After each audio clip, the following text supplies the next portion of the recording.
नमस्कार, IND24 देख रहे हैं आप। मैं हूं आपके साथ हर्षिता सिंह। तो श्रावण मास की शुरुआत हो चुकी है और आज सावन का पहला सोमवार है।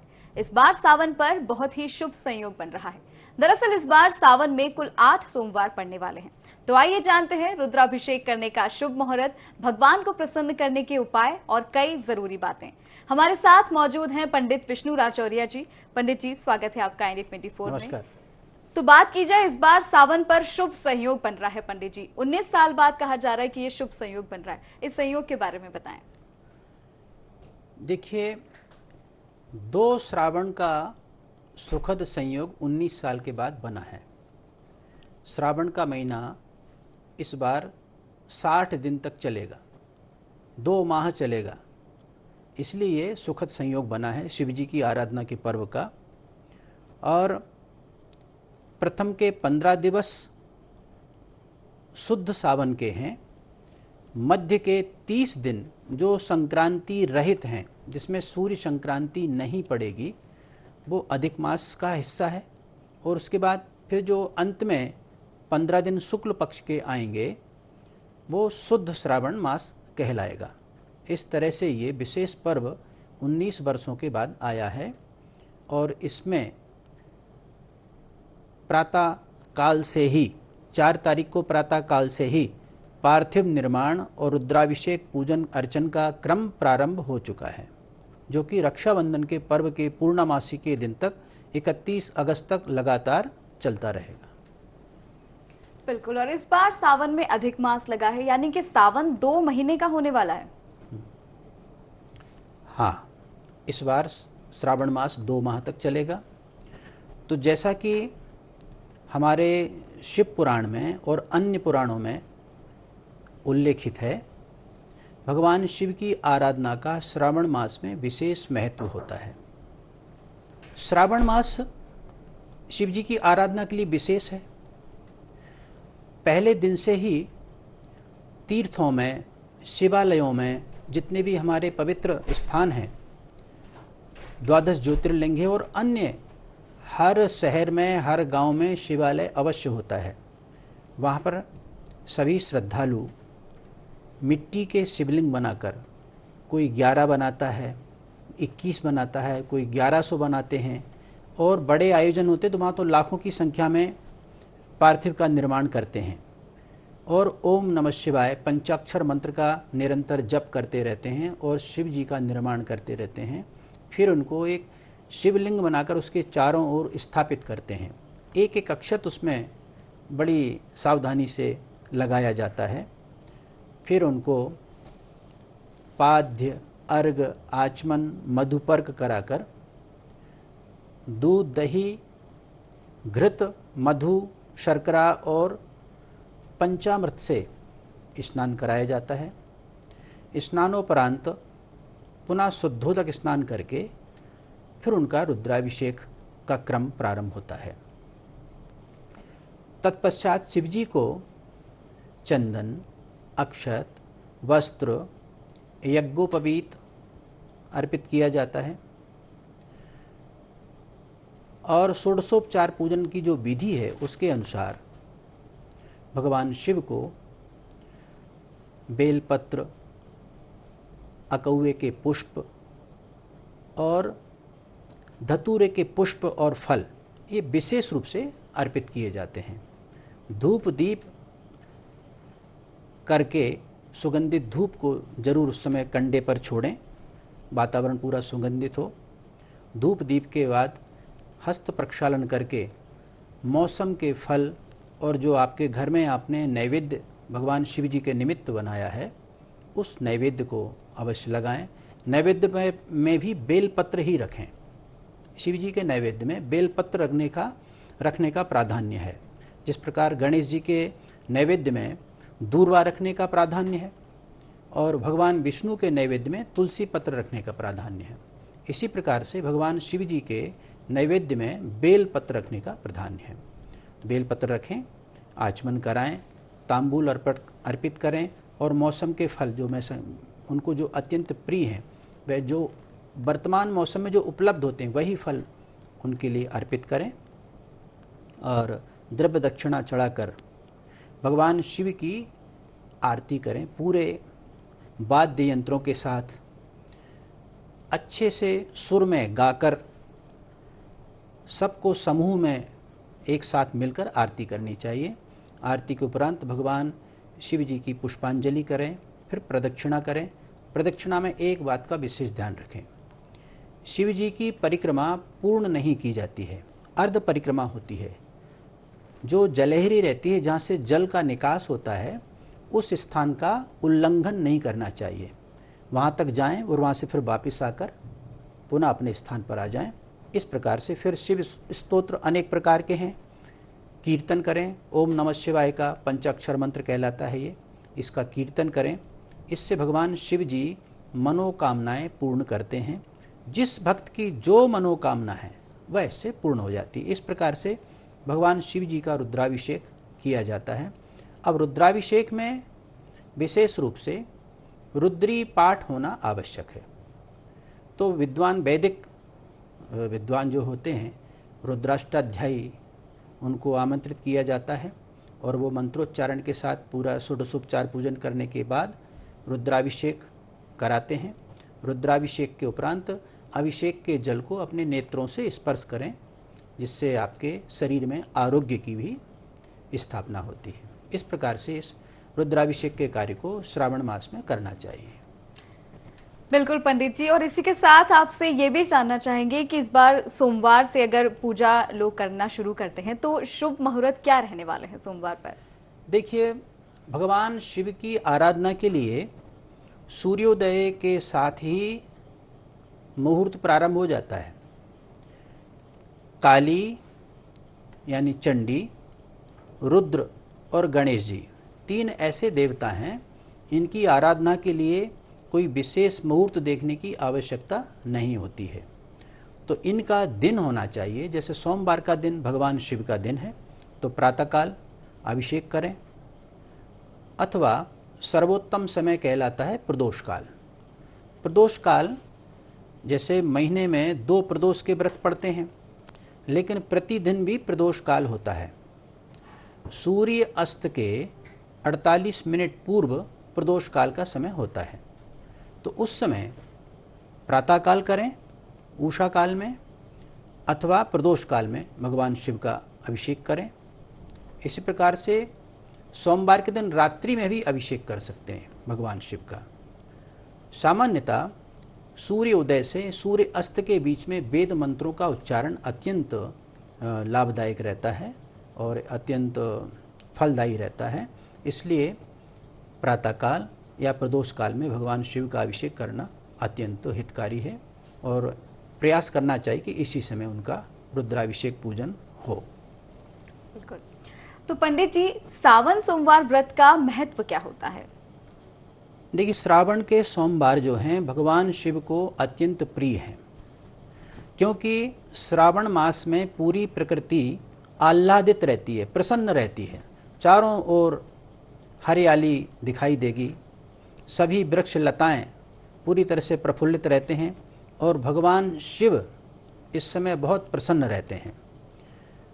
भगवान विष्णु इस समय शयन कर रहे होते हैं, तो भगवान शिव ही पूरे जगत की सत्ता को इस समय संभाल रहे होते हैं। तो सोमवार के दिन उनका चूँकि विशेष अर्चना का दिवस है, तो निश्चित ही उनकी आराधना करने से भगवान शिव शीघ्र प्रसन्न होते हैं। सोमवार के दिन इसलिए व्रत उपवास करने वालों की संख्या पूरे ब्रह्मांड में, विश्व में सबसे अधिक है। सबसे अधिक देवियाँ, महिलाएं सोमवार के व्रत को करती हैं और पुरुष भी करते हैं। मैंने ये देखा है, मेरा अनुभव है कि सोमवार का व्रत करने वालों की संख्या पूरे सनातन धर्मावलंबियों में सबसे अधिक पाई जाती है। तो भगवान शिव इसलिए बहुत प्रसन्न होते हैं, इसलिए सोमवार का दिन विशेष। और श्रावण सोमवार, इससे अच्छा तो कोई मुहूर्त हो ही नहीं सकता है। तो प्रत्येक सोमवार जो श्रावण में पड़ेंगे, इस बार तो 8 सोमवार को आप ये अवसर मिलने वाला है, क्योंकि 2 माह श्रावण चलेगा, तो 8 सोमवार व्रत करेंगे और मनोकामनाएं पूर्ण होंगी। बिल्कुल पंडित जी, तो सोमवार के व्रत की बात हो रही है। जो महिलाएं हैं या जो अविवाहित कन्याएं हैं वो इसलिए व्रत रखती हैं कि उन्हें मनचाहा पति मिले, या महिलाएं अपने पतियों के लंबी उम्र के लिए व्रत करती हैं। लेकिन पुरुष ये व्रत क्यों रखते हैं, उन्हें इससे क्या लाभ है? देखिए, भगवान शिव जो हैं आयुष्य, आरोग्य, ऐश्वर्य और अभीष्ट लक्ष्य सिद्धि सब कुछ प्रदान करते हैं। तो महिलाएं जो कुंवारी कन्याएं कहा जाता है कि वो 16 सोमवार का व्रत करें तो उनको अपनी मन की इच्छा के अनुरूप पति की प्राप्ति होती है। जो विवाहित देवियां हैं, महिलाएं हैं, वो अपने पति की आयुष्य और आरोग्य के लिए व्रत करती हैं, पति की उन्नति के लिए व्रत करती हैं, संतान की उन्नति के लिए व्रत करती हैं, संतान प्राप्ति के लिए भी व्रत करती हैं।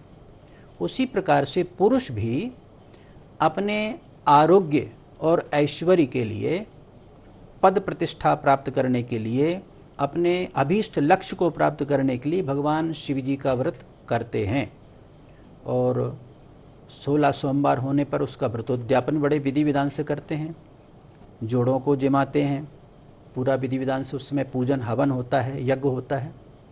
इस तरह से पुरुषों को भी सोमवार का व्रत करने का उत्तम फल प्राप्त होता है। बिल्कुल पंडित जी, यूं तो शिव भक्त हर रोज मंदिर जाते हैं, पूजा अर्चना करते हैं, लेकिन सावन के महीने में या सावन सोमवार पर भक्तों को ऐसा क्या विशेष पूजा अर्चना करनी चाहिए, क्या भगवान को चढ़ाना चाहिए जिससे भगवान जो है सावन के महीने में अपना आशीर्वाद भक्तों को देते हैं?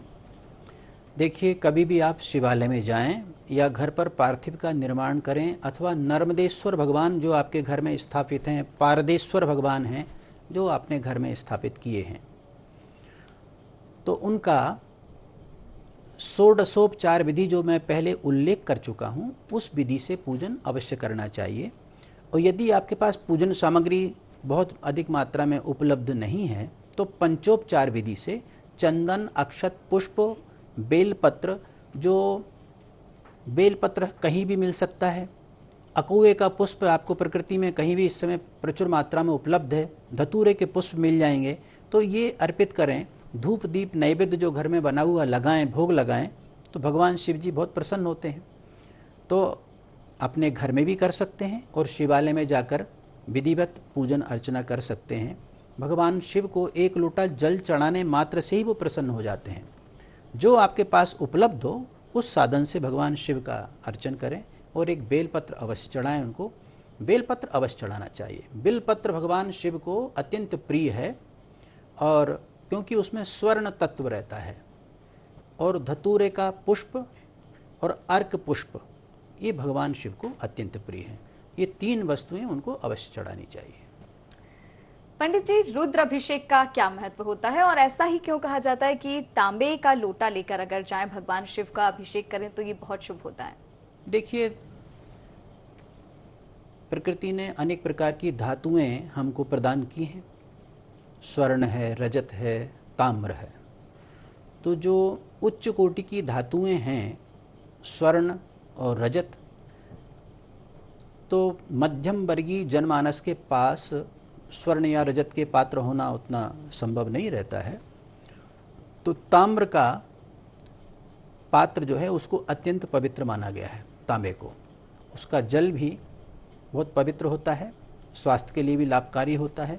तो तांबे के पात्र में जल लेकर भगवान शिव जी को अर्पित किया जाता है। और प्रायः आपने देखा होगा कि जितने भी पूजन के पात्र होते हैं, यज्ञीय पात्र होते हैं, किसी भी पूजन बड़े अनुष्ठान में आप देखेंगे तो प्रायः अधिकांश पात्र जो हैं वो तांबे के ही होते हैं।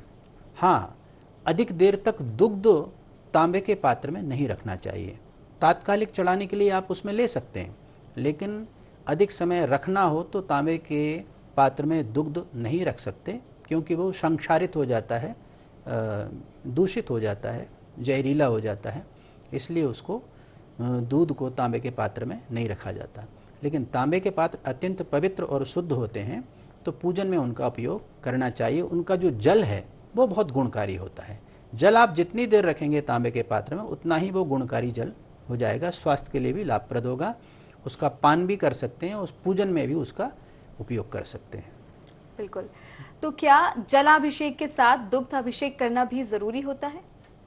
हाँ, गाय के दूध का सबसे सुंदर उपयोग प्रकृति में है तो वो शिव जी के रुद्राभिषेक के लिए भी होता है, क्योंकि भगवान शिव ही इस सृष्टि के पालक, पोषक, निर्माणकर्ता और इसके संहारक हैं। तो भगवान शिव को प्रकृति प्रदत्त वस्तुएं इसलिए अत्यंत प्रिय होती हैं और गाय का दूध बहुत अत्यंत पवित्र अमृत के स्वरूप माना गया है। जैसे पंचगव्य गाय के 5 पदार्थों से बनता है, तो गाय का दूध अभिषेक में अवश्य उपयोग में लाना चाहिए। दुग्ध की मात्रा आप निर्धारित नहीं है कि बहुत ज़्यादा मात्रा हो, जितना भी आपके पास उपलब्ध हो उसको जल में मिश्रित कर लीजिए और उस जल से भी भगवान प्रसन्न हो जाते हैं, दुग्ध मिश्रित जल से। और रुद्राभिषेक के विषय में आप कह रही थी, तो रुद्राभिषेक वेद मंत्रों के द्वारा होता है, रुद्राष्टाध्यायी से होता है। और छोटा अभिषेक 5 अध्याय से हो जाता है, पंचम अध्याय से भी हो जाता है। और उससे भी छोटा अभिषेक केवल रुद्र सूक्त से भी हो जाता है, जिसमें केवल 16 मंत्र होते हैं। तो नमस्ते रुद्रमन्यव उतोत इखवे नमः, यहाँ से लेकर 16 मंत्र बोलकर भी हम छोटा अभिषेक कर सकते हैं। तो प्रायः श्रद्धालु या तो उसको सीखें या किसी वैदिक ब्राह्मण को बुलाकर आमंत्रित करके उनके द्वारा उच्चारण करके इसका रुद्राभिषेक का आयोजन कर सकते हैं। और इस समय वेद पाठी ब्राह्मणों को श्रावण के मास में निरंतर अभिषेक करने के लिए कहीं ना कहीं आमंत्रित किया जा रहा है। तो हमारे भी सहयोगी कई ब्राह्मण हैं जो निरंतर रोजाना कहीं ना कहीं रुद्राभिषेक करने के लिए जा रहे हैं। और शिवालयों में तो निरंतर अभिषेक प्रातःकाल से ही प्रारंभ हो जाता है। जी, मंत्रोच्चारण की आप बात कर रहे थे पंडित जी, तो क्या ये बात सच है कि भगवान शंकर के लिए जब उनको प्रसन्न करना हो तो मंत्रोच्चार सभी लोग एक जैसा ही करें या राशियों के हिसाब से भी मंत्रोच्चारण का कोई अलग प्रभाव पड़ता है? देखिए, सभी राशियों को मंत्रों का उच्चारण करना चाहिए। इसमें ऐसा कोई निर्धारण नहीं है कि मेष राशि वाला कोई दूसरा मंत्र बोलेगा। सभी रुद्राभिषेक के मंत्र बिल्कुल पहले से बिल्कुल निर्धारित हैं, निश्चित हैं। सभी राशि वालों का कल्याण होता है, सभी जीवों का कल्याण उसमें निहित रहता है। जो वेद मंत्र हैं ये प्रकृति के कल्याण की भावना से रचे गए हैं।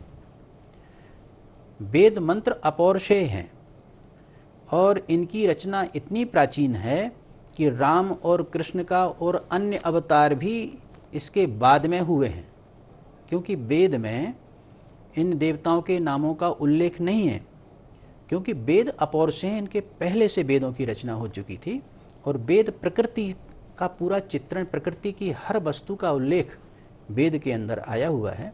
तो वेद मंत्र जो है निर्धारित हैं और प्रत्येक राशि वाले को समान प्रभाव करते हैं और प्रत्येक राशि वाले जातक को इनका उपयोग, उनका श्रवण अवश्य करना चाहिए। बिल्कुल, जिस तरह से भगवान शंकर को किसी विशेष भोग की तो जरूरत होती नहीं, कोई ऐसा विशेष भोग उन्हें लगाया नहीं जाता है, लेकिन क्या केवल बेलपत्री चढ़ाने से भगवान प्रसन्न हो जाते हैं या सावन के महीने में किसी और विशेष वस्तु जो है भगवान शिव के चरणों में चढ़ानी चाहिए?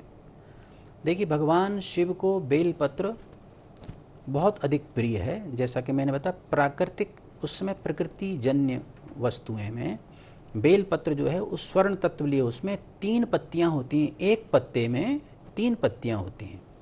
तो तिर्दलम तिर्गुणाकारम त्रिनेत्रम च त्रयायुधम त्रिजन्म पाप संहारम बिलपत्रम शिवार्पणम। ये प्रायः हमारी देवियों को, महिलाओं को, श्रद्धालुओं को ये मंत्र पूरी तरह से याद रहता है और उसको मंत्र को बोलकर वो ओम नमः शिवाय बोलकर भी आप चढ़ा सकते हैं। तो ये क्योंकि भगवान के शिव के 3 नेत्र हैं, तो उसी प्रकार से बिल पत्र को भी भगवान के नेत्रों की संज्ञा दी गई है। तो बिल पत्र से भगवान अत्यंत प्रसन्न होते हैं और धतूरे के पुष्प से और अर्क पुष्प से भी भगवान को बहुत प्रेम है, बहुत लगाव। उसकी माला भी बना के आप पहना सकते हैं, उसको सजा सकते हैं, भगवान के शिवलिंग को सुंदर सजा सकते हैं। इस प्रकार से ये प्रकृति दत्त ये 3 वस्तुएं भगवान शिव को अत्यंत प्रिय हैं। बिल्कुल, तो अधिक मास होने वाला है, 8 सोमवार पड़ेंगे इस बीच, तो क्या सभी 8 सोमवार व्रती मान्य होंगे? हाँ, हर सोमवार का व्रत मान्य होगा। 18 तारीख से अधिक मास प्रारंभ हो जाएगा, 18 जुलाई से, और 18 जुलाई से 16 अगस्त तक श्रावण का अधिक मास रहेगा। इस दौरान जो सोमवार पड़ेंगे वो भी पूरी तरह से मान्य होंगे, उनका व्रत भी करना चाहिए, तभी वह व्रत पूरे मास का श्रावण कहलाएगा, इसलिए उनको अवश्य करना चाहिए। उसमें भी रुद्राभिषेक शुद्ध सावन की तरह ही जारी रहेंगे, और श्रद्धालुओं के अभी से सब ने निर्धारित कर लिया कि इतने दिन हम करेंगे, इतने दिन हम करेंगे। कई ब्राह्मणों को अलग अलग स्थानों पर जाना पड़ता है, सबका समय निर्धारित हो चुका है। बिल्कुल पंडित जी, तो जैसे हमने चर्चा की कि सावन सोमवार की शुरुआत हो रही है, क्या क्या चीजें करनी है, किस तरह से भगवान को प्रसन्न करना है, आपसे ये भी जानना चाहेंगे कि वो कौन सी गलतियां हैं जो भगवान के लिए जब उन्हें प्रसन्न करते हैं भक्त, और इस बीच वो गलतियां कर देते हैं, उन गलतियों के बारे में भी आपसे जानना चाहेंगे। देखिए, सबसे पहली है शुचिता। स्नान करके पवित्र धुले हुए वस्त्र पहनकर ही पूरी पवित्रता के साथ ही पूजन स्थल पर जाएं। पूजन स्थल को बहुत साफ स्वच्छ रखें। कोई भी वस्तु साफ सुथरी हो, और जो पूजन की सामग्री है वो बिल्कुल ताज़ी हो। आप अपने उसको धोकर अच्छे से साफ करके उसका उपयोग करें, और दूध भी शुद्ध हो, शुद्ध दूध का उपयोग करें, शुद्ध दही का उपयोग करें, और जहाँ तक हो सके आपके द्वारा लाई गई वस्तुएं या आपके द्वारा घर से ही बनाई गई चीज़ों का ही उपयोग करें। ऐसी वस्तुओं को उपयोग करें जो साफ स्वच्छ हों और जिसमें किसी प्रकार के दोष की कोई संभावना ना हो। आपके पूजन के पात्र बहुत साफ सुथरे होने चाहिए और नित्य प्रति साफ होने चाहिए। इस प्रकार से शुचिता का पूजन और पवित्रता में बहुत ध्यान रखने की आवश्यकता होती है। श्रावण मास में कौन से मंत्र का उच्चारण सबसे ज्यादा लाभदायक होता है? देखिए, भगवान शिव की आराधना का पर्व है श्रावण मास, और श्रावण मास में